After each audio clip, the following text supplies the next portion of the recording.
last night, you're going to have, I think, many other cases where they want to take their borders back. They want to take their monetary back. They want to take a lot of things back. They want to be able to have a country again.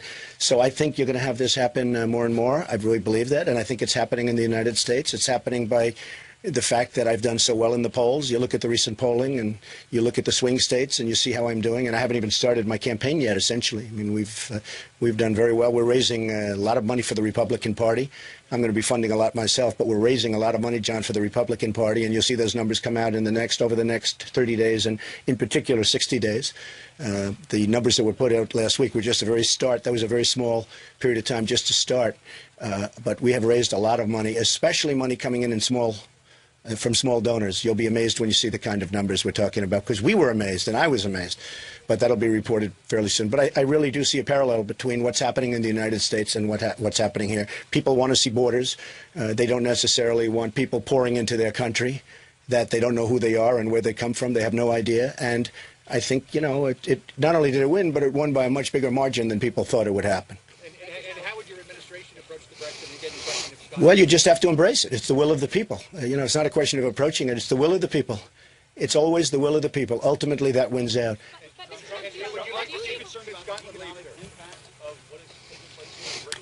Right. Well, nobody knows. Look, if the pound goes down, they're going to do more business. You know, when the pound goes down, more people are coming to Turnberry, frankly. And the pound has gone down.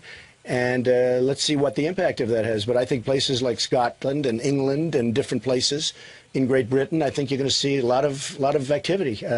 The pound got high, and people weren't able to do maybe what they wanted to do. But for traveling and for other things, you know, I think it could very well turn out to be a positive. Nobody really knows. You'll know in about 5 years. You'll be able to analyze it, and maybe it'll take even longer than that. But what is known is that they've taken back their independence, and that's a very, very important thing. Yeah, Katie? Momentous right now, and you are on the world stage. Are you traveling with any of your foreign policy advisors? You knew this was going to happen today. There was going to be some sort of decision. Are you huddling with them to find out what the best way? Well, I've been in touch with them, but there's nothing to talk about. I've been saying that I would prefer what happened. I thought this would be a good thing.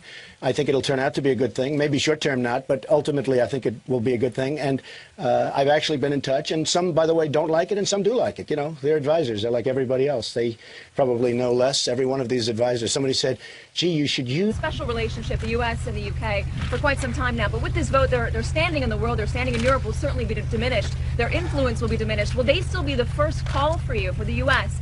Well, look, I don't know, first call or second call. There'll be a very powerful call. It's going to be a great relationship. There'll be great allies. They always have been.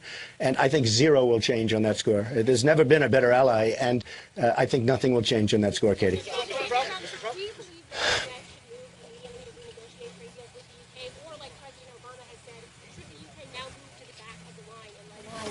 Well, President Obama did say, I guess, that they should move to the back of the line. That wouldn't happen with me. The UK has been such a great ally for so long.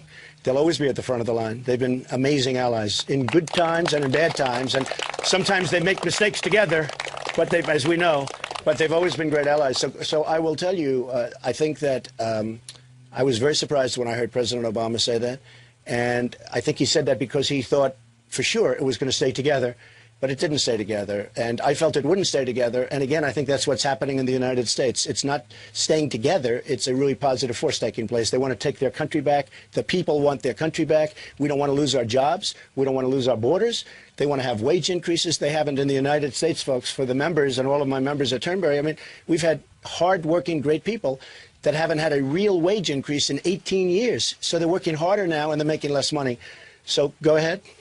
The Treasury Secretary, the Fed Chairwoman have both said they expect this, if the Brexit was successful, to have a negative impact on the U.S. economy. Are you worried about that at all? Sarah, they don't know. I mean, look, we're going to have to see how it plays out. What I like is that I love to see people take their country back.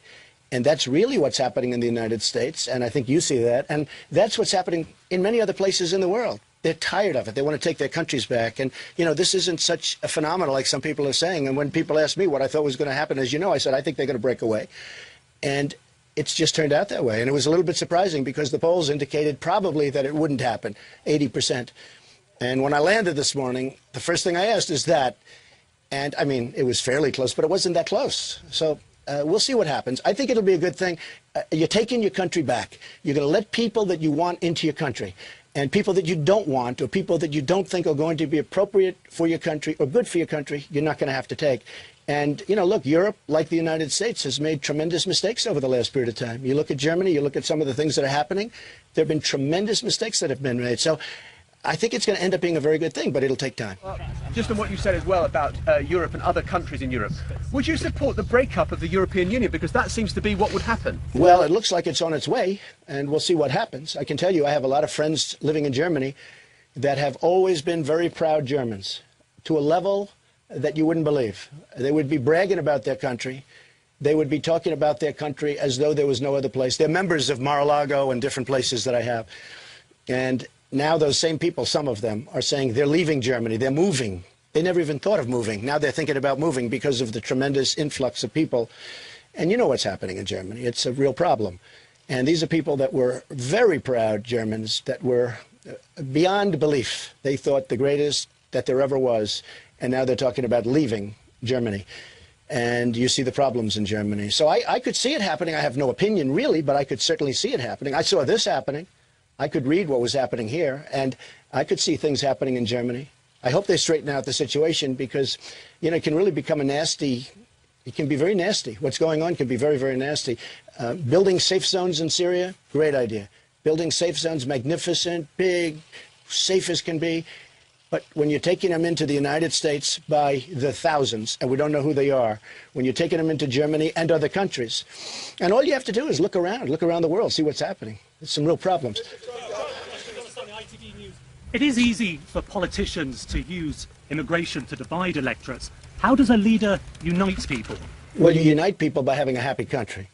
And when people pour into the country and it doesn't work, whether it's because of crime or, you know, various other things, you're not going to be uniting anybody. I just told you about Germany, where people want to leave Germany. People that I would never in a million years have said these people want to leave.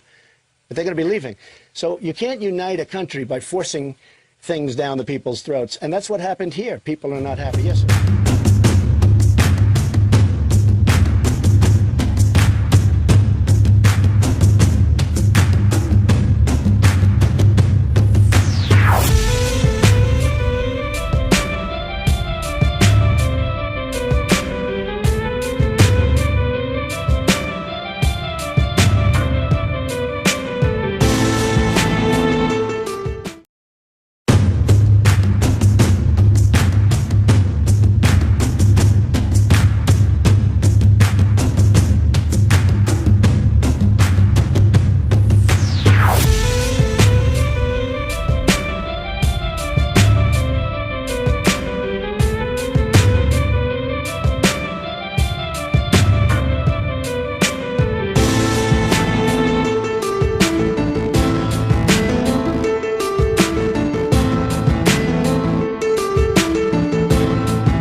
Last night, you're going to have, I think, many other cases where they want to take their borders back, they want to take their monetary back, they want to take a lot of things back. They want to be able to have a country again.